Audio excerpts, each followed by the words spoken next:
Alright guys, welcome in. I'm the Kodiak Broncos Podcast, and today I'm here to talk about Drew Sanders and why I'm willing to get excited about him, but I'm just mainly here to talk about his role going forward on the team. So before we get into it, I just want to say leave a like if you enjoy, subscribe if you're not already. You can always wait until the end. Hopefully I'll have earned it, and let's dive right into it. So 2023, let's begin with talking about his rookie year. So it's kind of been a rough go for Drew Sanders to begin his NFL career.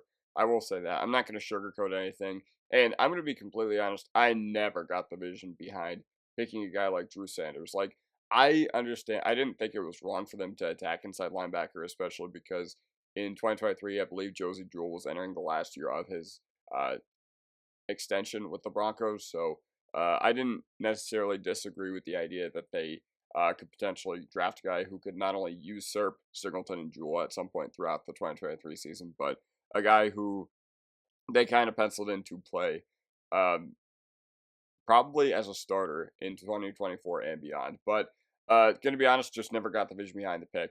The reason I never got the vision is because it seems like with these like insanely athletic but raw inside linebackers, like it just seems like that really doesn't work. It doesn't come to fruition, and something that even comes to fruition even less is a guy who's a versatile player.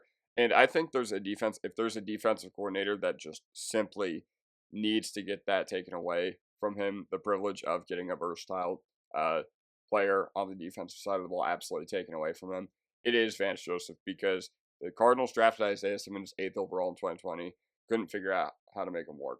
Zaven Collins, the Cardinals drafted him 16th overall in 2021. Once again, Cardinals didn't figure out how to make him work. 2017, I know it's not really the same thing, but DeMarcus Walker, Vance Joseph changes his position, and that completely ruined his development. So, once again, just never got the vision behind the pick. And it came to even more less fruition, I guess, when in week 3 against the Dolphins, he was a big reason why that 70-point disaster happened. Like, I know we were absolutely bare bones in the secondary that game, too, but, if you look back at that game, you'll notice Drew Sanders and Randy Gregory were the two main culprits on the field for us as far as why we got smoked so bad. In week 4 against the Chicago Bears, I believe he actually got benched in the second half of the Bears game at the inside linebacker spot. And I remember Fields absolutely went on a tear in the first half, and, things kind of settled down after Fields had gotten benched. So, yeah. Drew Sanders also did show some flashes towards the end of the year on special teams. Like, he was a really good special teamer that year. And honestly, it's not that big.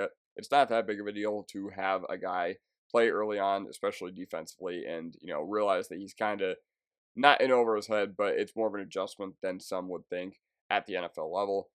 But he made a handful of plays on the defensive side of the ball in the second half of 2023 once the defense had really ramped up. So yeah.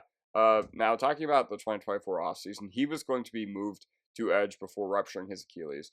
This was due to a number of reasons. Like, for example, I think the organization liked what they saw at edge rusher in 2023 more than they liked what they saw inside linebacker, which I can't entirely disagree with.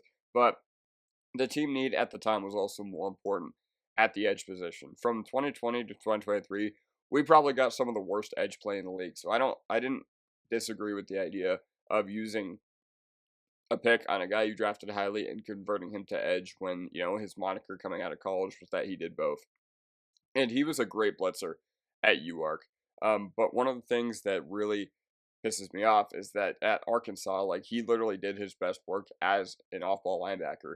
Like, he transferred from Alabama because they tried to make him an edge in that room, and he just couldn't get on the field. Now, it doesn't say a lot about him considering he was on the field with, or there were guys who made it to the NFL ahead of him, most notably Will Anderson and Chris Braswell, who I believe was a second-round pick last year as well. So listen, I understand why they wanted to move him to edge, but I really was not happy with the move because I was just like, well, why'd you draft this guy in the first place? But Benito and Cooper turned this around very, very quickly, and suddenly edge was not a huge need for our team anymore. Unfortunately, though, he ruptured his Achilles very early in the offseason. I think it happened in like March or whatever, and we didn't know about this until way, way, way later. Like, I think it came out in like middle of May that Drew Sanders had torn his Achilles, which, I mean, the Jonah Ellis pick, I was absolutely fuming at the time. I was like, what are we doing? But then it came out that Drew Sanders was like, had torn his Achilles like a month or two prior, and I was just like, oh, okay, that makes more sense. So yeah. Now this coaching staff, they clearly like what they saw. Like, I know I haven't seen anything positive. I haven't said anything positive about Drew Sanders yet in this video, but here we go.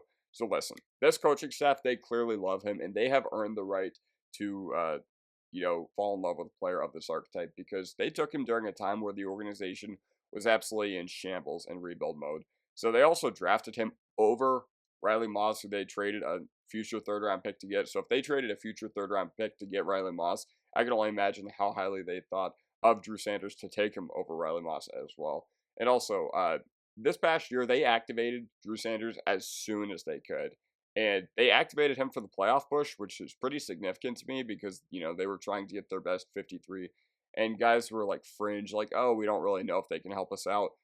Those guys got sent to the shadow realm. And guys like Drew Sanders were able to find his way onto the 53-man roster, which is a really good thing. Like, that is a great thing for Drew Sanders. And they also cut Josh Reynolds to get him back. Now, there were other factors at play, like, for example, the incident where Josh Reynolds got shot. It seems like that was uh, a little murkier than what had originally come out, and maybe he represented the team in a bad light or something like that. But Josh Reynolds also wasn't going to play once Bailey emerged and once Mims finally found his role. But one of my favorite plays of the year last year was we did not win against the Chargers, but Drew Sanders played one snap in the Chargers game, and he ended up getting a sack on Justin Herbert. And Drew Sanders really could have helped our team last year, especially with how much we blitzed, considering he was a lethal blitzer at Arkansas. So yeah, he got that third down sack on Herbert, and then it just seemed like he seldom saw the field again, and that was even with a struggling inside linebacker unit of Barton and Sternad. Like, they played well throughout the year, I would say, for the most part. But in the last month of the year, they played very, very poorly. And Sanders still was not on the field over them. Maybe it was like an element of, okay, physically, we're not really sure of this guy's full capabilities yet. Maybe he can't play a full game. But they had him on the field on that money down, and he was able to bring down Herbert during the most crucial play of the Broncos season up to that point. So I'm willing to get excited about Drew Sanders, and here's why. So first of all, this is going to be his first truly healthy year with a full season at the inside linebacker spot. Okay, in his rookie year, in his offseason, I think he ended up getting hurt. No, that was Riley Moss. So disregard that. But it is his first full year where he can focus on inside linebacker, considering they had him as a hybrid coming into his rookie year. And he should be the in-house favorite to be the inside linebacker too behind Greenlaw. There's a number of reasons for this. The draft capital they spent on him, like I said, during a time where resources were very bare within the team. The youth he possesses, so he's literally a decade younger than Singleton almost. He's even younger than me. I'm like, what? Guys are now coming into the NFL younger than me? Oh man, I feel old. And Drew Sanders just flat out has the most upside. Like, we've seen what happens with Sternad. Once again, Sternad played well for the majority of last year. Does that mean he's a good player? Not necessarily. He's a fine inside linebacker 3-4, but somebody who I hope we don't have to see in key games again. But listen, one thing that I think is very underrated, or two things that I think are very underrated when we talk about the direction that Drew Sanders' career is headed in. First of all, he will share an inside linebacker room with Dre Greenlaw, who also went to University of Arkansas and tore his Achilles a year ago. So there's a connection there. You never know what kind of, strange veteran connections you could find to mentor a young rookie in the NFL are. And there's a couple similarities between these guys. Like, they're both inside linebackers. They both went to University of Arkansas. They both tore their Achilles very close to within one another. I think Sanders tore his Achilles like not even a month later after Greenlaw. So yeah. But this coaching staff. So my biggest argument for why I'm willing to get excited about Drew Sanders is because this coaching staff, they have turned so many guys into beyond what we thought they could be. Nick Bonito. I didn't see him becoming Nick Bonito this year. I didn't see Zach Allen becoming Zach Allen this year. I didn't see Riley Moss solving our cornerback 2 problem seemingly overnight. Like, defensively, we have developed as well as anybody over the past couple of years. Not just young guys, but veterans who we thought had a skill cap too. So with our coaching staff, we just hired our inside linebacker coach. I can't remember the dude's name, Jeff something. I think he was the defensive coordinator at Washington or something like that. If I'm not mistaken, somebody comment.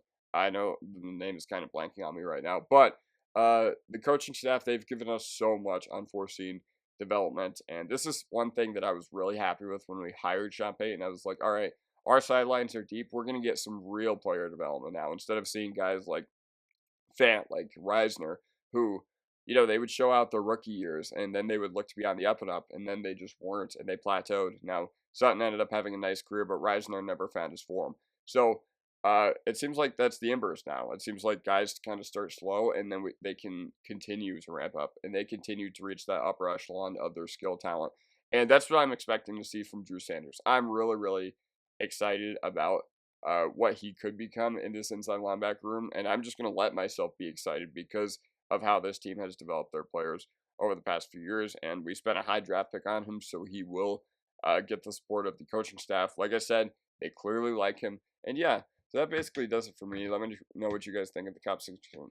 Let me know what you guys think in the comment section down below, and I'll see you guys next time. Peace. Mile high salute.